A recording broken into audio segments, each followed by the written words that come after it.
What's up, guys? It's your boy Texas Gaming here, and welcome back to another tip short, tiny. What's up, guys? It's your boy Texas Gaming here. Welcome back to another tiny ship storage video. In today's video, we are talking about the RMS Oceanic. So, without further ado, let's get into the video.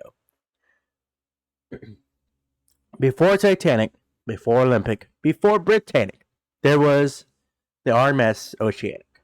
Launched in 1899 for the White Star Line, RMS Oceanic wasn't just another ship. She was the company's bold return to dominance on the Atlantic run. For a time, she was the largest ship in the world.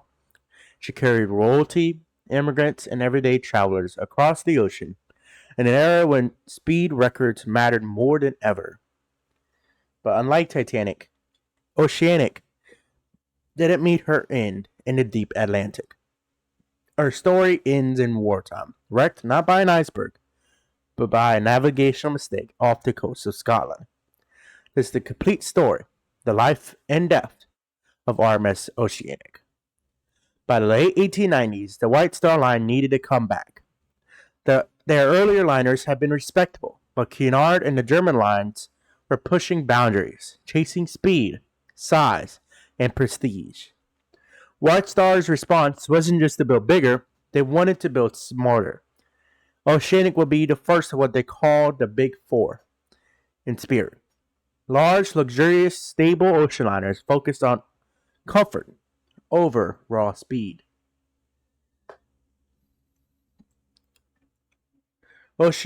Built at Harland and Wolff in Belfast, Oceanic was launched on January 14, 1899. She measured 704 feet long, over 17,000 gross tons, twin screws, 4 masts, and 2 funnels. At launch, she briefly held the title of the largest ship in the world, reclaiming that honor for a British line. But size wasn't her only achievement. Oceanic introduced refined proportions and elegance that would later influence White Star giants, including Olympic and Titanic. Oceanic entered service in 1899 in September on the Liverpool-New York route. Unlike Cunard, which focused heavily on speed, White Star marketed comfort and steady reliability. Oceanic was still fast, however, capable of around 19 to 20 knots. But she wasn't built to chase the blue ribbon.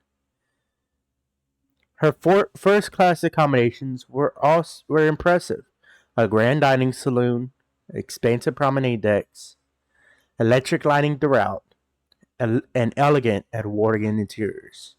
She quickly became popular among wealthy travelers, but she also carried thousands of third-class immigrants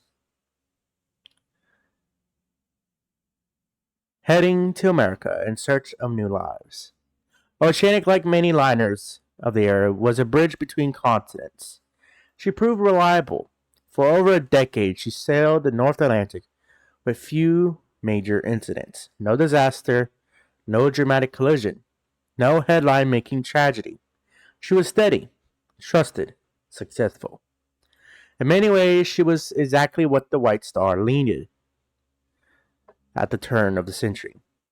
By 1911, 1912, both White Star launched the Olympic in 1911 and Titanic in 1912, both dwarfing Oceanic in size and scale. Oceanic, once the largest ship in the world, was suddenly overshadowed. But she wasn't obsolete. By no means. She continued transatlantic service and remained a respected liner in the fleet. When Titanic sank in April 1912, Oceanic was one of the ships in the White Star's service that helped maintain operations during the fallout. She represented stability during a time of crisis, but an even bigger storm was coming: war. In August 1914, Britain entered World War I. Ocean liners across the country were requisitioned for military use. Some became troop ships, some became hospital ships. Others were armed as auxiliary cruisers. Oceanic was converted into an armed merchant cruiser. Her elegant passenger spaces were stripped down, guns were mounted, civilian luxury gave way to naval duty. She was assigned to patrol waters around the British Isles, hunting for enemy vessels and protecting shipping lines. It was a dramatic shift in purpose, from luxury liner to warship, and she would not serve long. On September 8th, 1914, just weeks into the war, Oceanic was patrolling near the island of Foula in the Shetlands, north of Scotland. The weather was rough, visibility was limited. In a critical navigation error, Oceanic ran aground on the shells of Foula, a notorious reef.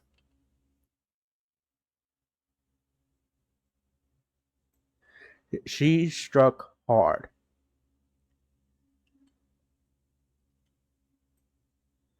Attempts were made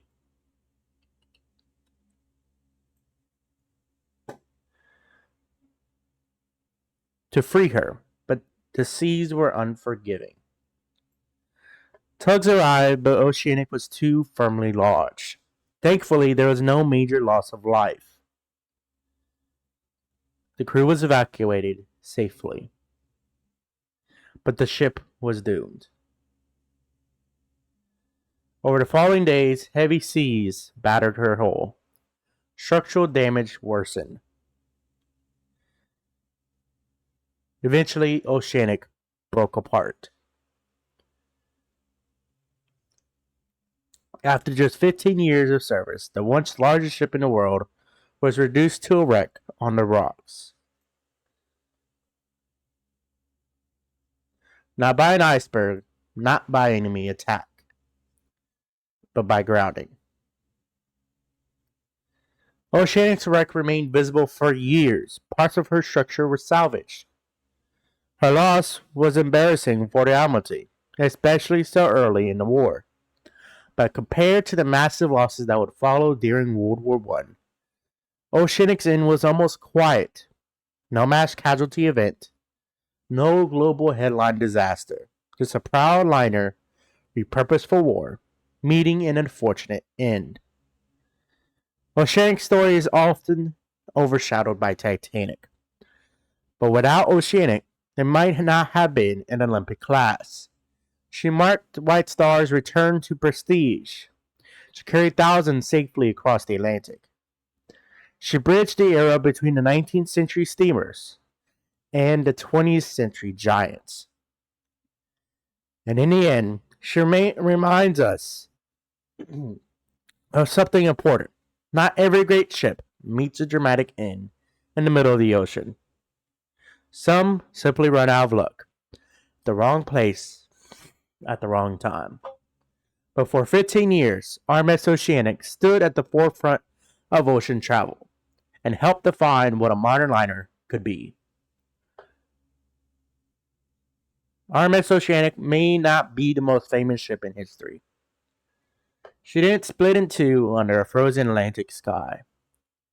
She didn't hit a mine in the Aegean Sea. And she wasn't lost with thousands on board. But for a moment in time, she stood at the very top of the maritime world. She carried royalty and immigrants. She restored White Star's prestige. She bridged 2 centuries of ocean travel, from the old Victoria liners to the giants that would follow. And then war came, and she answered the call. Her end wasn't dramatic. It wasn't legendary. It was sudden and human.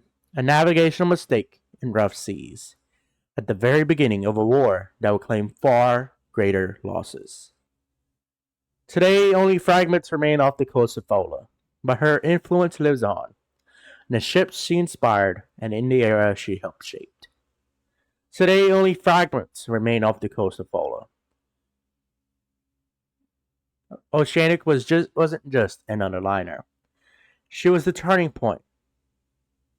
If you enjoyed this deep dive into maritime history, make sure to subscribe for more stories of the ships that shaped the world, and famous and forgotten alike.